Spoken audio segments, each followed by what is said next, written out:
दोस्तों, एक रोहन नाम का लड़का था जिसकी उम्र 25 साल के आसपास थी।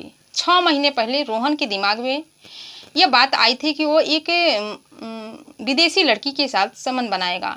आज उसकी इच्छा पूरी होने वाली थी। वो एक ऐसी लड़की के साथ संबंध बनाने जा रहा था जो कि एक विदेशी थी और उसकी उम्र 30 साल के आसपास थी। वो विदेशी महिला उस रोहन को एक होटल के कमरे में ले जाती है और उसके साथ संबंध बनाती है।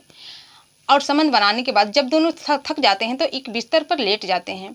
इसके बाद वो विदेशी महिला रोहन के इस काम से बहुत ही खुश होती है और उसके साथ 1 महीने और समय बिताने का प्लान बनाती है।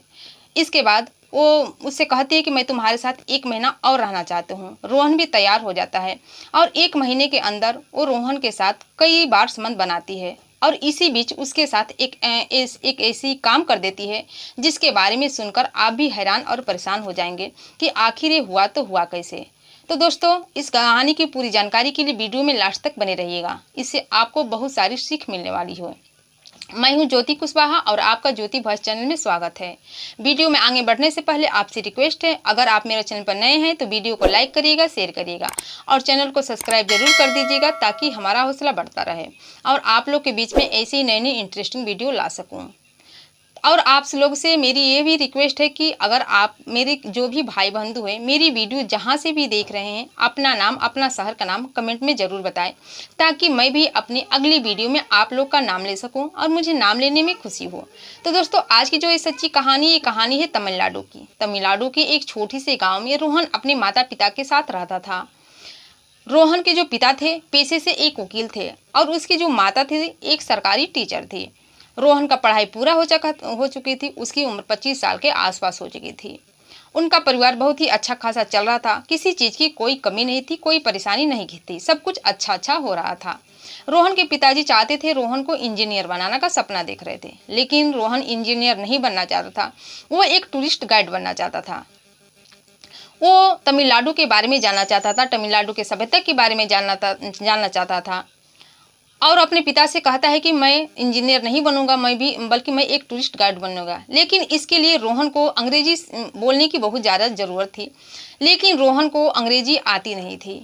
वो एक दिन इंग्लिश स्पीकिंग कोर्स में कोचिंग करने लगता है और लगभग 1 महीना कोचिंग करता है और कोचिंग करने के बाद वो अच्छा खासा इंग्लिश बोलने लगता है। अब उसको तमिलनाडु शहर घूमना था, भ्रमण करना था, तमिलनाडु के सभ्यता के बारे में जानना था। अब उसका भ्रमण करने लगता है, पूरा शहर घूमने लगता है। ऐसे ही कुछ दिन घूमता है, तमिलनाडु के बारे में, सभ्यता के बारे में जानता है और जानने के बाद वो एक अच्छा खासा टूरिस्ट गाइड बन जाता है, बनने योग्य हो जाता है और टूरिस्ट गाइड भी बन जाता है। जब टूरिस्ट गाइड बन जाता है तो विदेश से जो महिलाएं आती थी भ्रमण करने के लिए, तमिलनाडु घूमने के लिए, देखने के लिए, उनको वो घुमाता था। तमिलनाडु के सभ्यता के बारे में बताता था, उसके हर एक चीज़ के बारे में बताता था।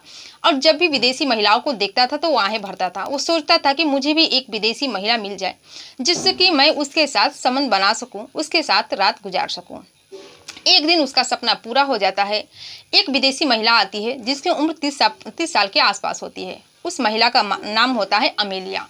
अमेलिया जब आती है तमिलनाडु, यानी कि भारत में आती है, तमिलनाडु घूमने के लिए आती हो, तो रोहन से उसकी मुलाकात होती है और रोहन से कहती है कि मुझे पूरा तमिलनाडु घूमना है, तमिलनाडु के सभ्यता के बारे में जानना है, उसके कल्चर के बारे में जानना है। तो रोहन कहता है कि इसके लिए आपको 1 हफ्ता का समय लगेगा। अमेलिया तैयार हो जाती है, कहती है ठीक है, 1 हफ्ता क्या, मैं पूरा इसके 10 दिन समय देने के लिए तैयार हूँ, कितना दिन भी लग जाए, मुझे तमिलनाडु घूमना है। इसके बाद जो रोहन रहता है तैयार हो जाता है और अमेलिया को पूरा तमिलनाडु घुमाने लगता है, उसकी सभ्यता के बारे में बताने लगता है, उसके हर एक चीज़ के बारे में बताने लगता है। ऐसे ही करते करते 1 हफ्ता का समय बीत जाता है और इसी बीच दोनों एक दूसरे से प्यार करने लगते हैं। रोहन भी अमेलिया से प्यार करने लगता है और अमेलिया भी रोहन से प्यार करने लगती है, लेकिन दोनों एक दूसरे से अपना प्यार का इजहार करने से डरते थे। जब जाने का समय होता है तो अमेलिया रोहन से कहती है कि तुम्हारे जाने का समय हो गया है, तुम अपना पैसा ले लो। लेकिन रोहन अपना पैसा नहीं लेता है, कहता है कि मुझे खुशी है कि आपको मैंने तमिलनाडु घुमाया और तमिलनाडु की सभ्यता के बारे में बताया, मैं पैसे नहीं ले सकता। इस पर अमेलिया उसके इस व्यवहार से बहुत ही प्रभावित होती है और कहती है कि ठीक है, जब तुम पैसे नहीं लोगे तो चलो एक होटल में पार्टी कर लेते हैं। वो रोहन को एक होटल में ले जाती है। वहाँ पर उसको अच्छा खासा खाना खिलाती है और खाना खिलाने के बाद दोनों डांस करने लगते हैं। डांस करने के बाद अमेलिया एक मदिरा लेती है और मदिरा का सेवन, एक रूम में जाकर मदिरा का दोनों सेवन करते हैं। सेवन करने के बाद मदिरे के नशे में वो दोनों एक दूसरे से अपने प्यार का इजहार कर देते हैं और प्यार का जब इजहार करते हैं, इसके सुबह होती है तो अमेलिया का फ्लाइट रहता है जाने के लिए। वो रोहन से कहती है कि बताओ तुम मुझसे क्या चाहते हो, तुमने तो पैसे भी नहीं लिए, बताएं मैं तुम्हारी क्या सहायता कर सकती हूँ। तो रोहन कहता है कि मैं यही चाहता हूँ कि अभी आप कुछ दिन यहाँ पर और रुकिए। इसके बाद अमेलिया भी यही सोचती थी कि मुझे रोहन रुके, क्योंकि वो भी जाना नहीं चाहती थी। उसको भी रोहन से प्यार हो गया था, उसके साथ समय गुजारना चाहती थी, तो भी रुक जाती है। फिर एक दिन मौका देखकर रोहन अमेलिया से अपने प्यार का इजहार कर देता है और कहता है कि मैं तुमसे सच्चा प्यार करता हूँ। अमेलिया भी उसका इजहार कर देती है। दोनों खुश हो जाते हैं और दोनों एक साथ घूमने फिरने लगते हैं, बातें करने लगते हैं, समय बिताने लगते हैं और इसी बीच दोनों में एक साथ संबंध भी बनने लगता है, शारीरिक संबंध भी बनाने लगते हैं। जब शारीरिक संबंध बना लेते हैं तो अमेलिया 1 महीने और रुकने का प्लान बनाती है और 1 महीने के अंदर वो रोहन के साथ जब भी उसको मौका मिलता, जब भी उसका मन करता, दोनों शारीरिक फिजिकल रिलेशनशिप बना लेते थे।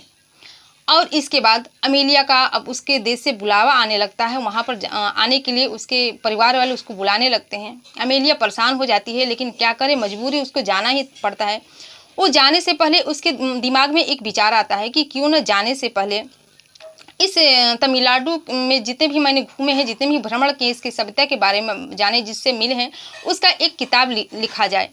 इसके बाद वो एक किताब लॉन्च करती है। उस किताब का नाम रहता है द अमेलिया ऑफ नाइट।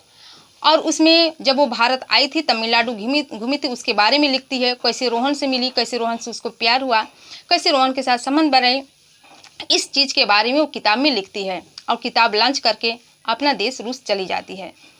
और जब ये किताब लॉन्च होता है, जो लोग इसको खरीदने लगते हैं, ये इसकी बिक्री बहुत ज़्यादा होने लगती है और लोग इस किताब को पढ़ते हैं तो बहुत ही प्रभावित होते हैं। रोहन और अमेलिया का प्यार सब जगह प्रसिद्ध हो जाता है, दोनों चर्चा में हो जाते हैं।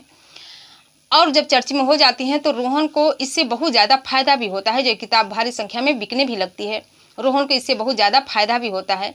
लेकिन वो अपनी ज़िंदगी में अमेलिया का प्यार नहीं भुला पाया था। और आज 6 साल बीत चुके हैं और रोहन वहीं टूरिस्ट गाइड का काम करता है, लेकिन अमेलिया का प्यार अपनी ज़िंदगी से आज भी नहीं निकाल पाया है। वो हमेशा अमेलिया को याद करता है।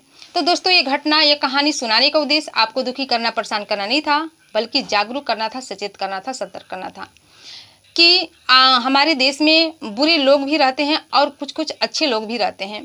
कैसे अमेलिया रोहन की ज़िंदगी में आती है और उसके ज़िंदगी में सब कुछ अच्छा करके चली जाती है और रोहन आज भी उसके प्यार को भुला नहीं पाया है, उसके साथ बिताए हुए पल को अपनी ज़िंदगी से निकाल नहीं पाया है।